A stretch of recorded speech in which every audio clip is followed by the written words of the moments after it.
Bonjour à tous et félicitations à tous les participants de la chasse au trésor. Donc voilà, pour ceux qui ont participé et qui ont réussi à aller jusqu'au bout de l'énigme, je vous ai fait une petite page résultat pour récupérer vos lots. Donc le lien est en bas dans la description. Vous avez juste à entrer l'adresse Neodis avec laquelle vous avez participé et l'offer ID s'affichera. Mais c'est pas le sujet de la vidéo. Aujourd'hui, on va parler entre guillemets base de données ou en tout cas se créer une base de données sur tous les réels tokens de Realty. Alors ça peut être utile par exemple pour vos bots de vente sauvage. Voilà, je pense qu'il y en a beaucoup qui mettent juste le yield de 10%.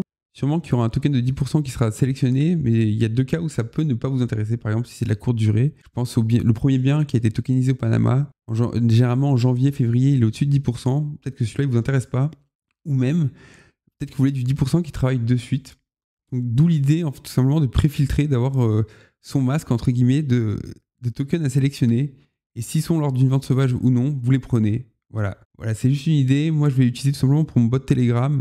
Et même après, ça sera utile pour le bot tout simplement du YAM pour avoir une base de données. Donc voilà, je me suis fait un petit script tout simplement qui appelle l'API communautaire de realtoken.community pour récupérer tous les tokens. Je les ai directement sauvegardés au format JSON.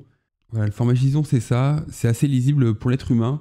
Je pense que c'est le mieux adapté, il n'y a pas besoin de faire de base de données SQL ou Redis pour l'instant. Et puis même si vous voulez préfiltrer votre bot Violent Monkey, vous avez juste à récupérer la liste des tokens qui vous intéressent, le mettre en constante.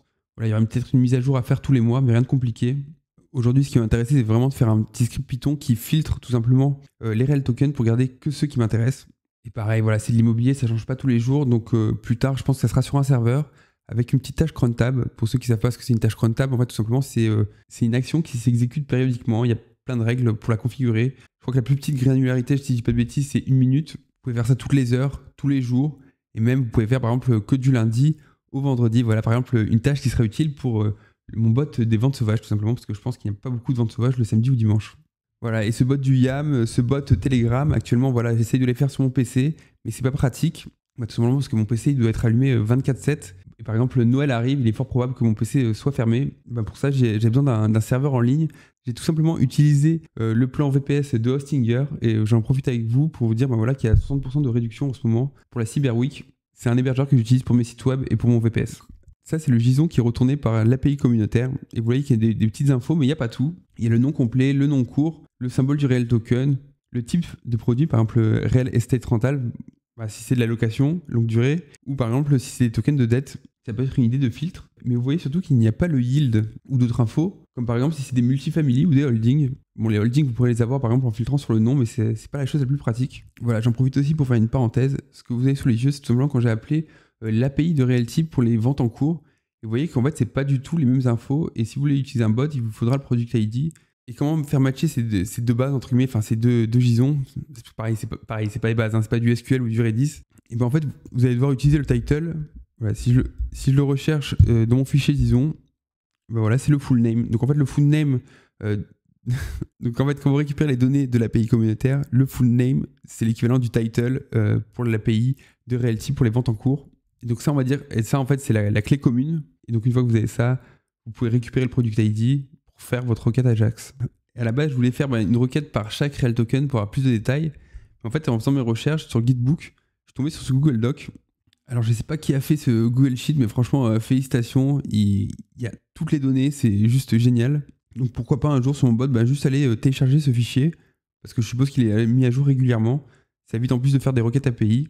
Et vous voyez qu'il y a même les images. Donc ça, franchement, merci. Je pense que pour un jour dans mon bot Telegram, je ne savais pas comment scraper un site web. Donc, scraper, c'est entre guillemets scanner toutes les pages de tous les produits de Realty. Là, j'aurais juste à télécharger les images depuis ce... Parce qu'en fait, tous les liens sont centralisés ici.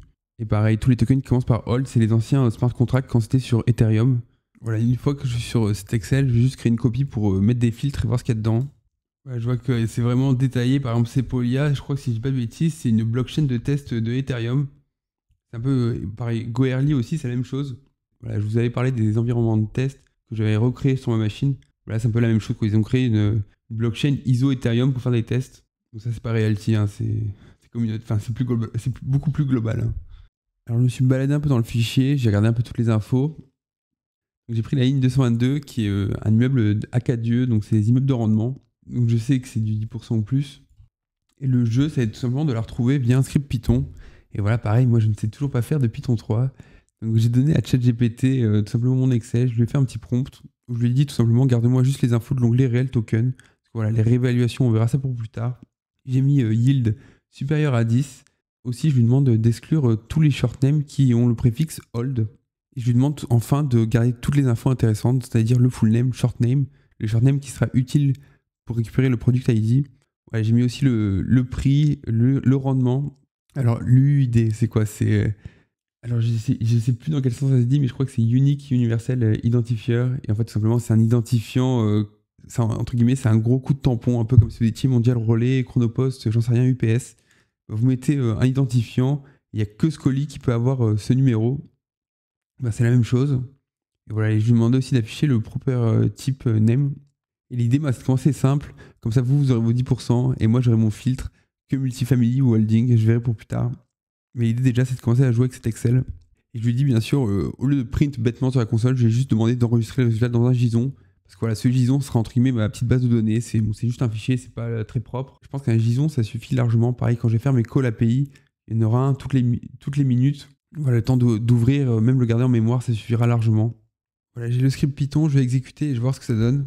Voilà, il y a pas mal d'erreurs, je vais résoudre ça. Voilà, au final, je suis passé en CSV, c'est plus simple.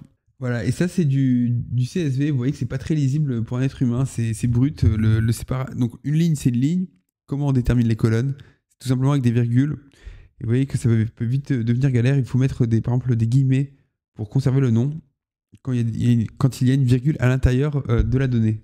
Vous avez d'autres formats de CSV, genre généralement en France, c'est des points-virgules. Pareil, donc là, il y a le JSON, le CSV, et il y a un autre format qui est assez connu, c'est le XML. Le XML, c'est les chevrons, ça ressemble un peu au JSON, c'est plus lisible. Le CSV, c'est vraiment un format d'ancien, entre guillemets. Voilà, et maintenant, on va tester le script. On va voir ce que ça nous donne. Voilà, et un souci du CSV, comme c'est des chaînes de caractères, du string, et il faut savoir comment récupérer la donnée. Par exemple, voilà, vous pouvez avoir le chiffre 10, mais vous ne savez pas, par exemple, si c'est un nombre entier ou tout simplement une chaîne de caractères. Donc, du coup, il faut faire, entre guillemets, des castes, forcer la conversion. Et on va retester. Et donc là, je vois qu'il manque des données. Et en plus, il m'a mis qu'une ligne. Je suppose que c'est la dernière. Et ça, le NaN, ça veut juste dire en fait qu'il n'y avait pas de données, c'est-à-dire que la case était vide.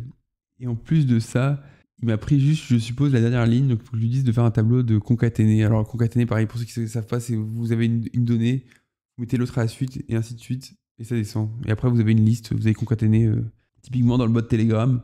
Quand je récupère un product ID intéressant qui est en limited release, et je le concatène à une liste, et à la fin, vous avez juste un seul message et pas 10 messages qui s'affichent d'un coup.